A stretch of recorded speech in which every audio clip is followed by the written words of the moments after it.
Hey everybody, we're going to get started on the 84 200M that we talked about in one of the other videos. I've already diagnosed it. It will run. It runs terrible. It smokes and it coughs and it's a mess, but it will run. Compression's really low on it, so we're going to tear it down and put some rings in it, valve guide seals, do a little valve job on it, and then we're going to put it back together. And if you're not familiar with that process, we will be pulling the engine out of this bike. I'm not sure if I'm going to tear it apart completely and put this engine in another project. I talked about that once before, and I still may. I just hate killing them. I really, it bothers me. If I can save them, I want to save them all. And to part one out or to cut it up and put it in a bunch of different places, it just doesn't feel right.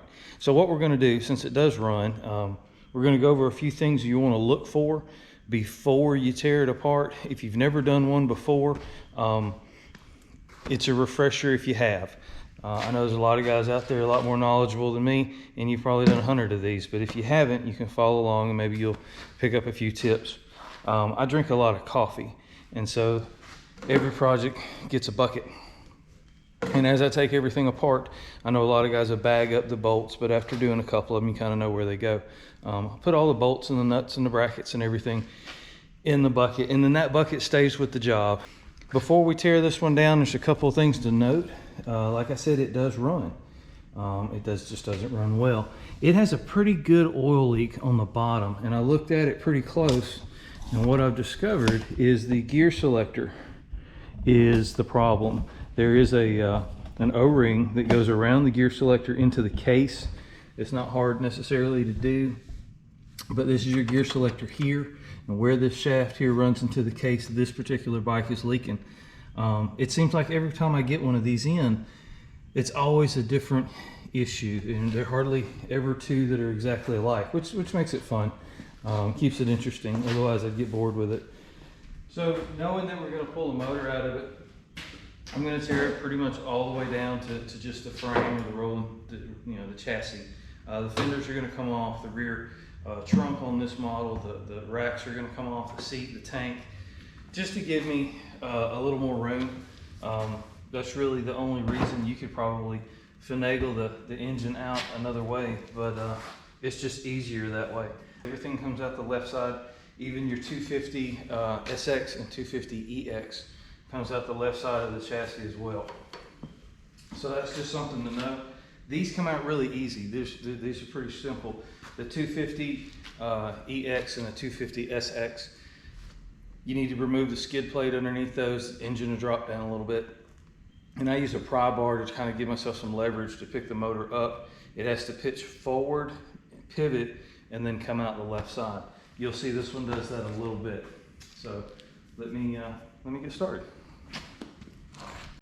There we go. Let's stick a screwdriver in there, kind of pry it apart a little bit. It is splined, and that shaft is splined also. This bolt actually, as much as it pinches these two pieces together, the shaft itself actually has an indentation, has a recess for the bolt itself. If you look real close, that bolt actually rides right there in that recess. And that keeps that shifter from coming off. You see that's an indentation there. So if you don't take this bolt all the way out, and a lot of guys will just loosen it, they'll start pulling on that selector. It's not gonna come out. You need to take that bolt all the way out of that selector before you try to even take it off. So, like I said, I always start at the front. I work around clockwise, and I just kind of disconnect everything that I come in contact with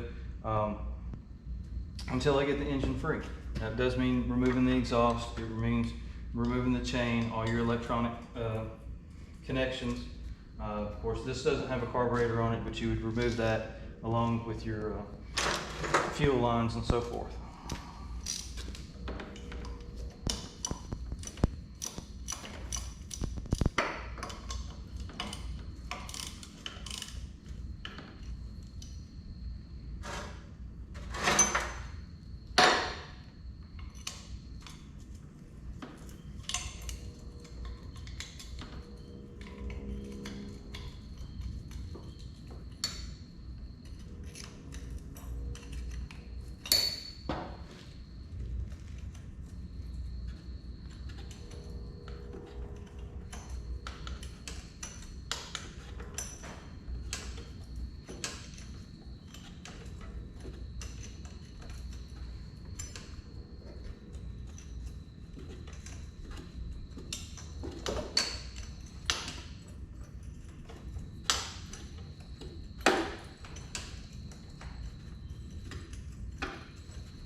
This is your pulse generator here, excuse me, your pickup and your rotor.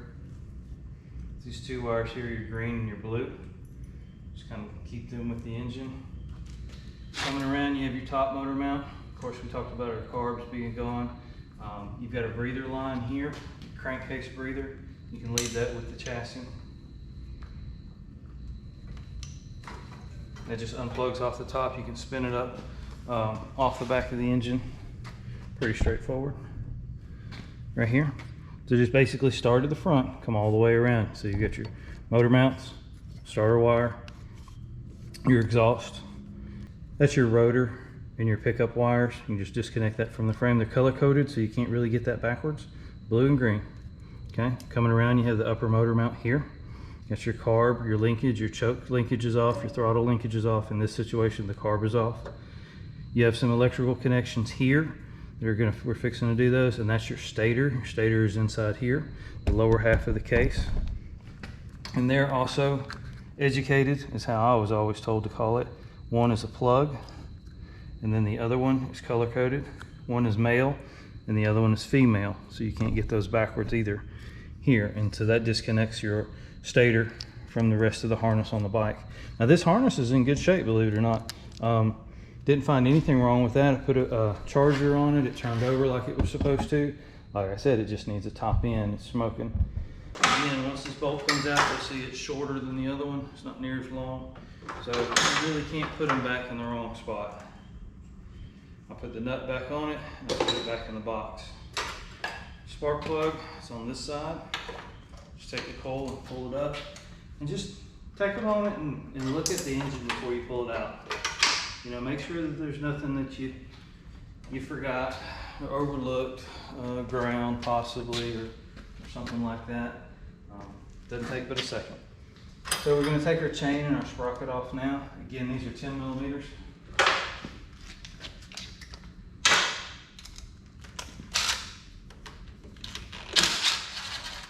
Now these are special bolts. They have a shank on them. Show you what I'm talking about. This bolt right there. You see how it's got a little shank on it, and that centers it inside that star. I'm gonna bring you in real close. I'm gonna take that star off. Show you how to do that. If you've never done one before, it can be a little confusing. It's interesting how they come up with this.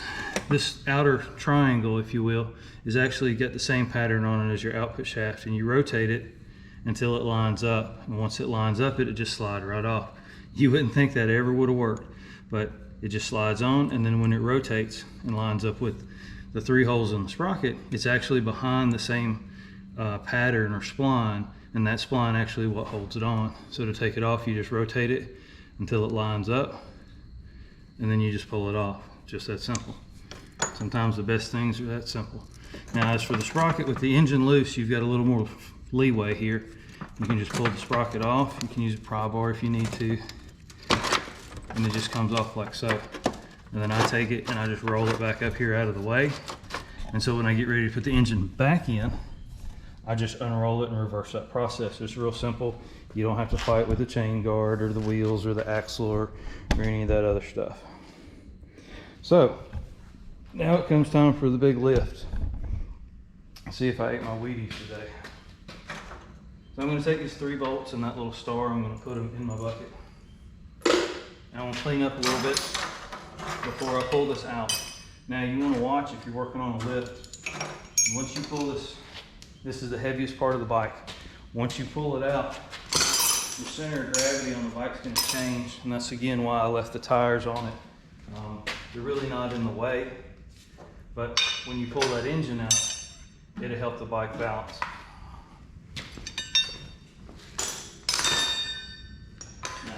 Really, it's free. It's just sitting there right now. So we're going to pull it out, and you'll see how that works.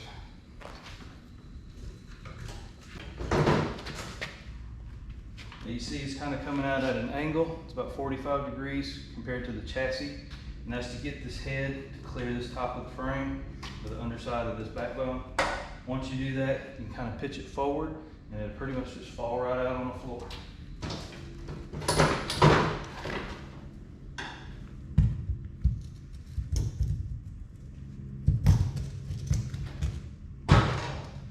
just like that. As you see, the center balance is changed now. That's why I put this board under here, is to keep more of the weight going forward, because of course the back end's heavier than the front end now.